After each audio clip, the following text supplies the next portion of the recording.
You already know what it is, and you already know where you have reached the number one up and coming professional wrestling and combat sports podcast anywhere in the world. This is Hubbard Wrestling Weekly right here on the Hubbard Wrestling Weekly YouTube channel. Thank you guys for being here. Late arrivals, early arrivals. Jocelyn, I see you. I appreciate you. Definitely ready to rock and roll today. I want to jump right into this thing, man. It's a couple of programming notes I want to give you guys. Make sure you check out Clash of the Podcast each and every Monday night, 6:05 Eastern Standard Time. Make sure you check out all of our content on the Clash of the Podcast networks, whether it be here on Hubbard Wrestling Weekly or the Everything Pro Wrestling channel. Very happy once again, like I said, to be here. It is Thursday, August 14, 2025, and we're fired up for another episode of HUBBanomics, man. HUBBanomics 37, man. The numbers continue to rise, so we appreciate you guys being here. And the subject of tonight's episode is the Roman Reigns effect. Now, first and foremost, I want to say this. Wrestling fans can be fickle at times, right? I'm including myself in this. Wrestling fans can be fickle, and we can, we want what we want, and we have our preferences, right? There's no question about that. However, there are some things that are just undeniable. I have been, whether it be on HUBBanomics or Clash of the Podcast, extremely critical, and rightfully so, of the World Wrestling Entertainment product. I actually have also been very supportive and appreciative of the All Elite Wrestling model. This is something that I think we need to get into, right? But one of the most glaring things in the world of professional wrestling is the current landscape of WWE as it relates specifically to Roman Reigns. As we know, since WrestleMania 40 in 2024, Roman Reigns has not been the undisputed WWE champion or the world heavyweight champion.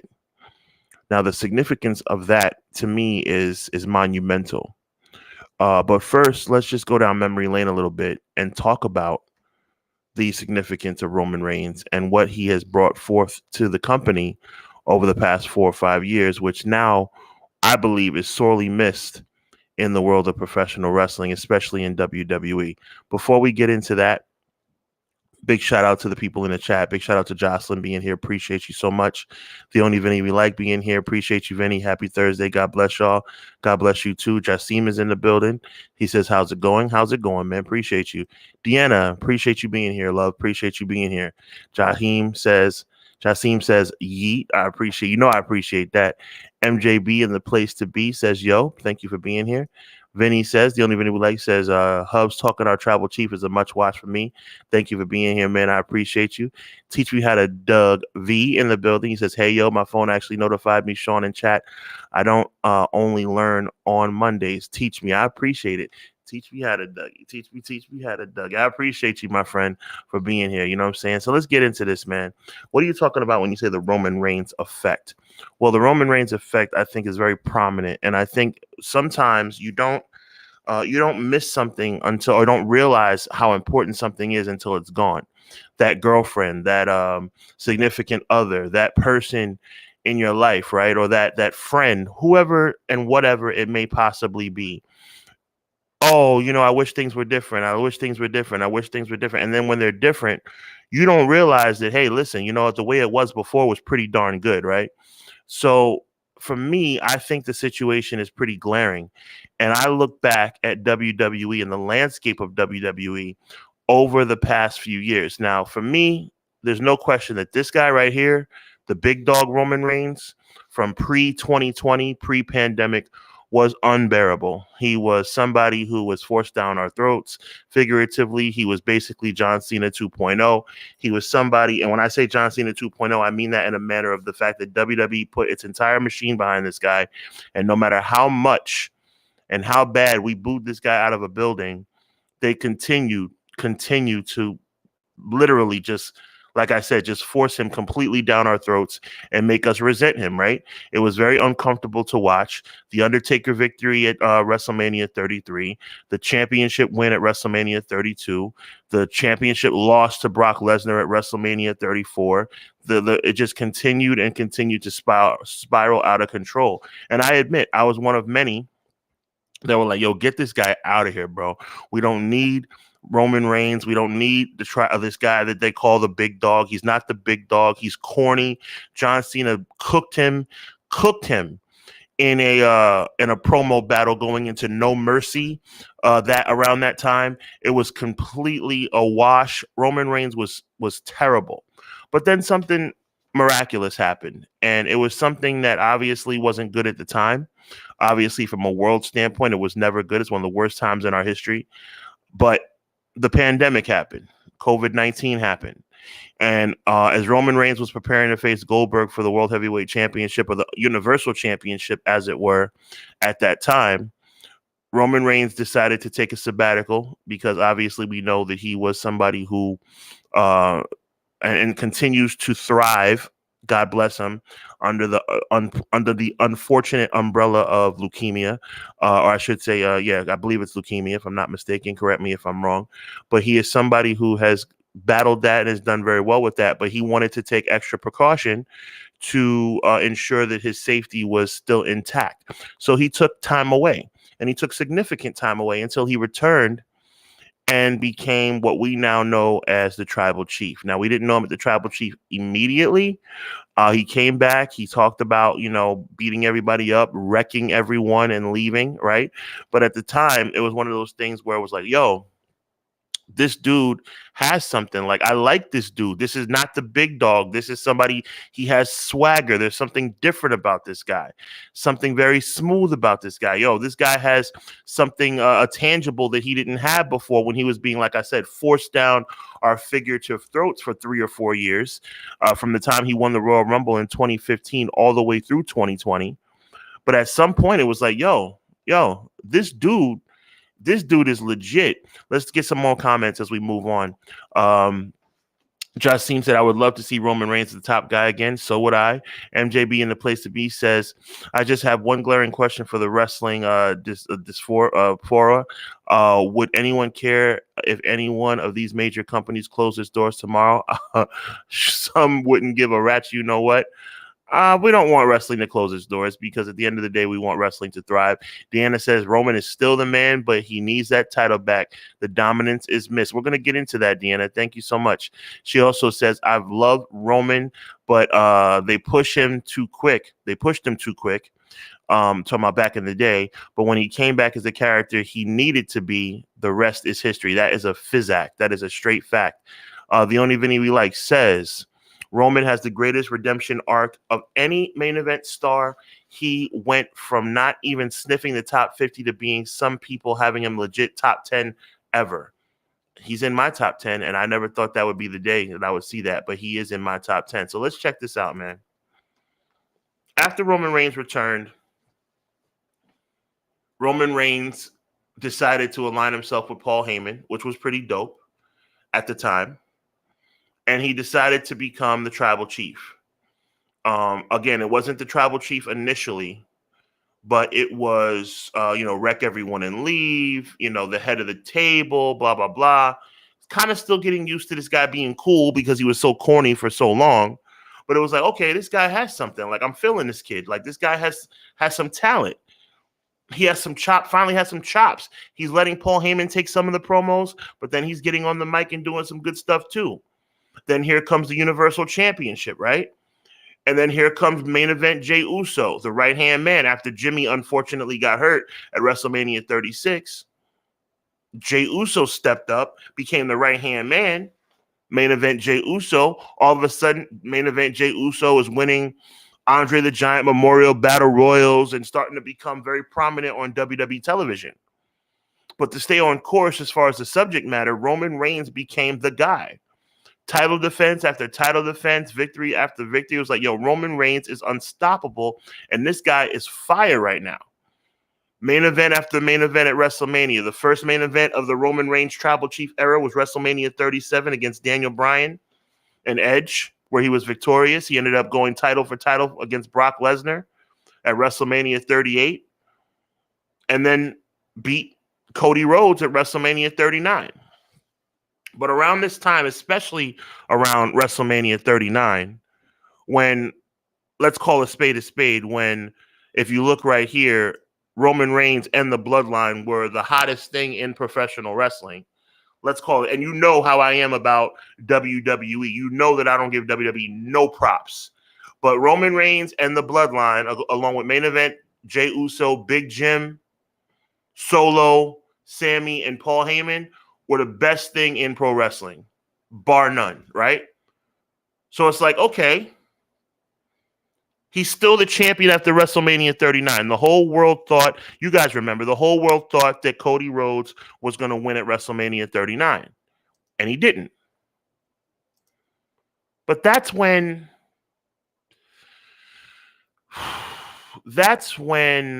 things started to change.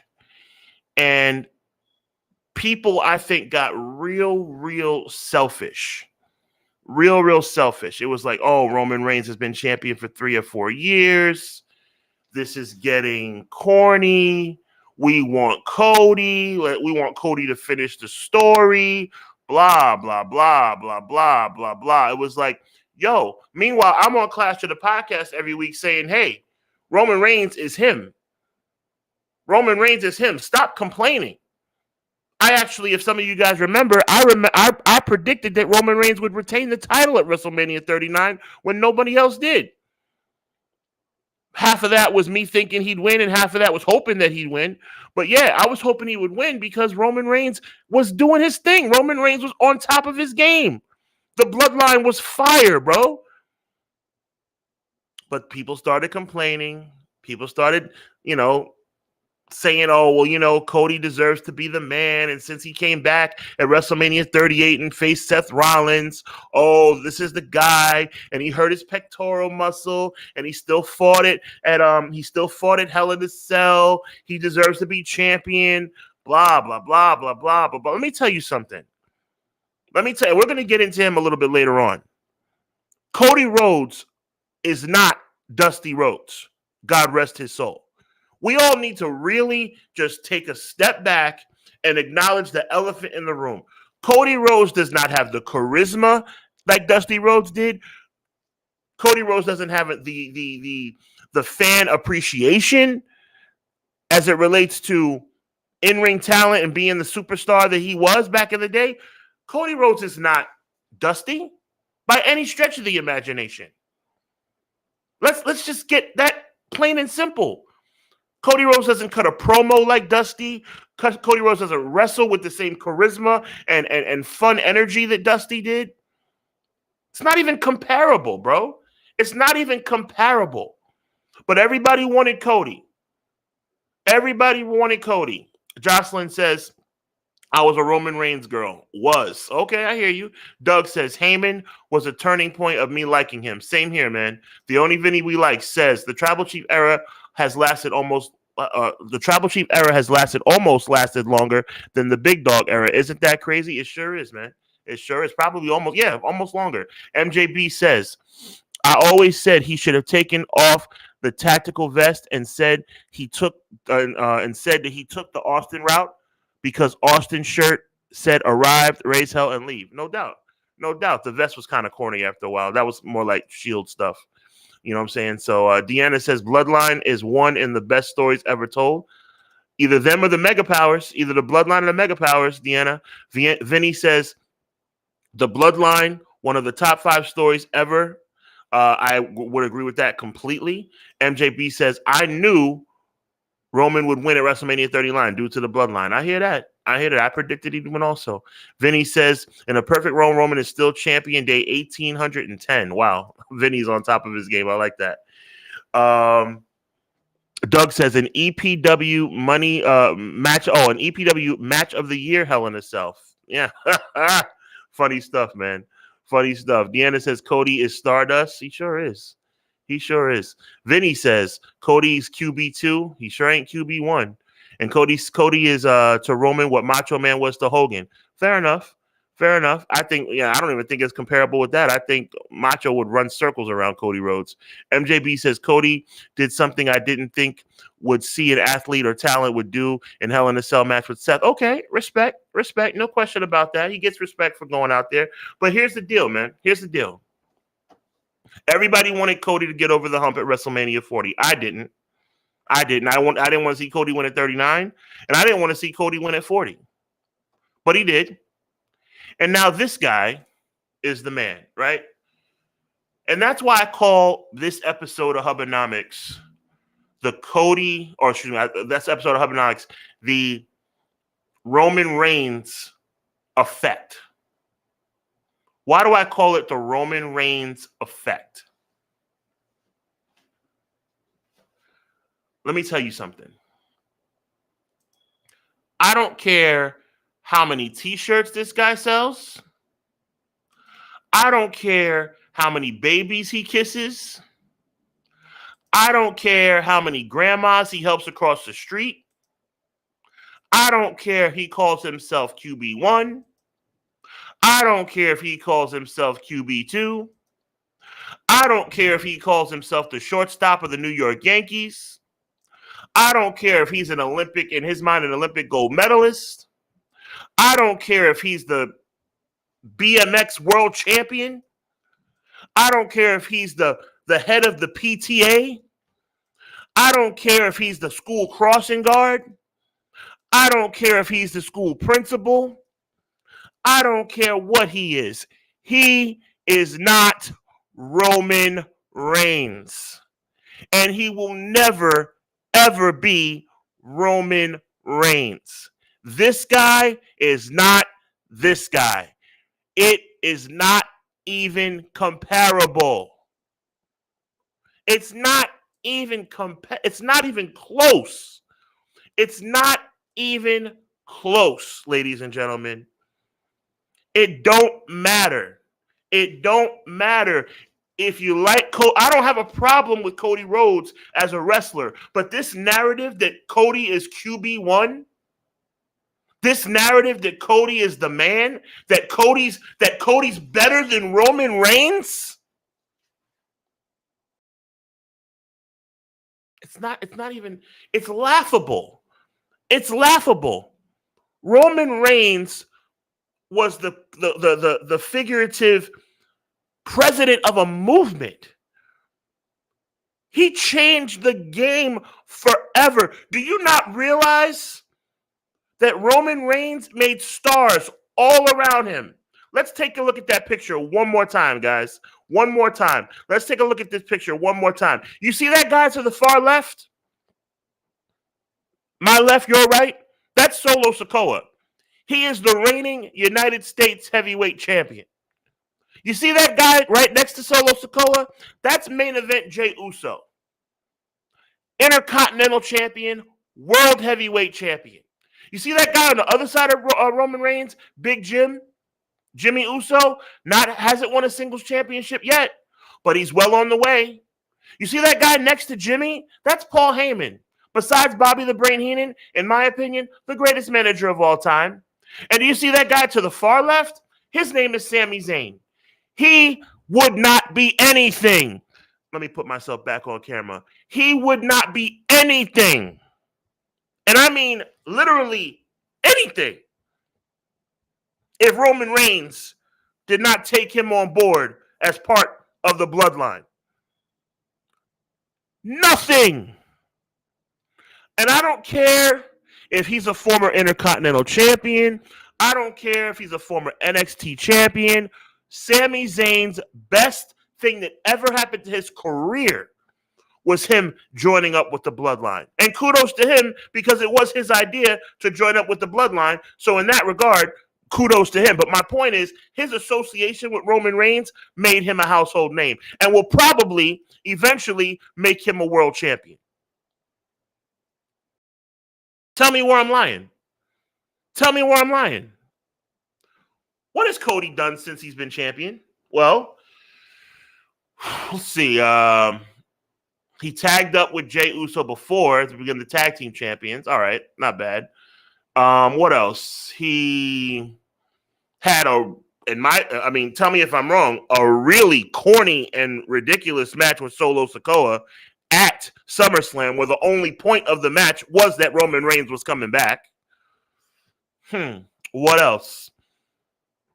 Main event, WrestleMania 41, John Cena. Do I need to go into detail about how bad WrestleMania 41 was? Do I really need to go into detail about that? Okay, I don't think so. So let's compare the Roman Reigns era to the QB1 era.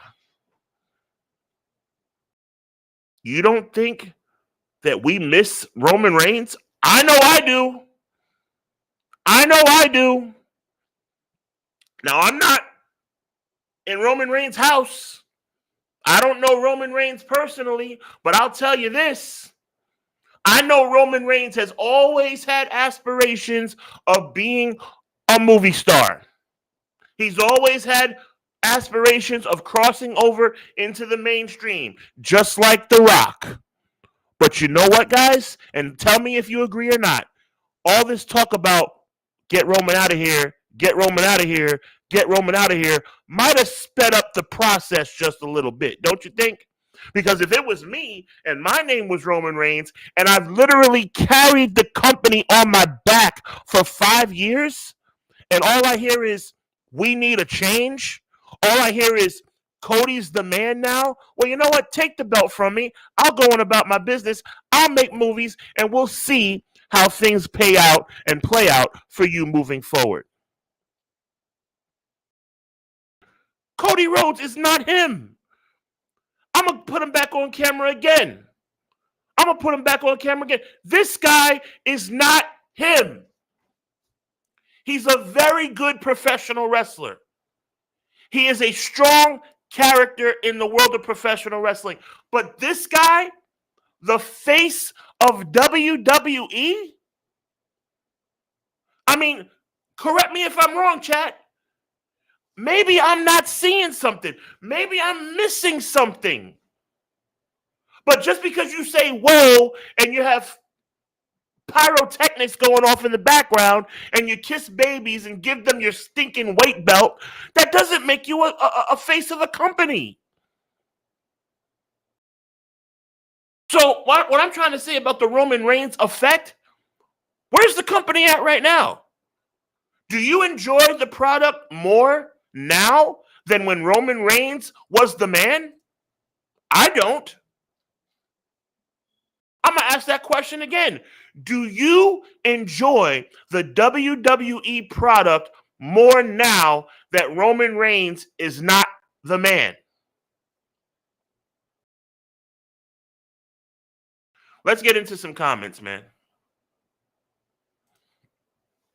MJB says, I don't care how many Make-A-Wishes Cena is claimed to fame. Yeah, I like that, MJB. Vinny says, Roman's promo on Drew in 2020, contract sign is basically applicable to everyone not named him, including Cody. Got to look that up, man. Good stuff. MJB says, I would legit be wondering people's criteria for their favorite talent is because the excuses are endless. Okay. Vinny says, Roman elevated all of them to Hall of Fame. That's a fact. Jey Uso is going to be in the Hall of Fame as a singles competitor, along with being a member of the Hall of Fame with the Usos because of Roman Reigns. Period. Deanna says Roman has elevated all of them. That's a fact. And she goes on to say, and open the door for more of his family. That's a fact as well. MJB says, I like the Kevin Owens and Cody match. I thought he could have put Kevin over. That's another thing. He never puts anybody over.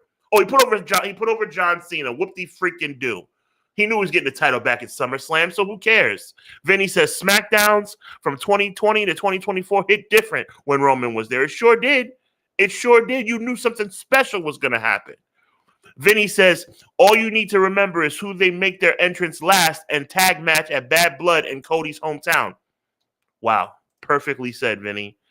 MJB says, yeah, I remember how the PG era went. Almost everyone on the roster had movies released on WWE films and the Miz, to name a few. Okay, but I'll tell you what, Roman Reigns has crossed over now. He did that movie on Prime.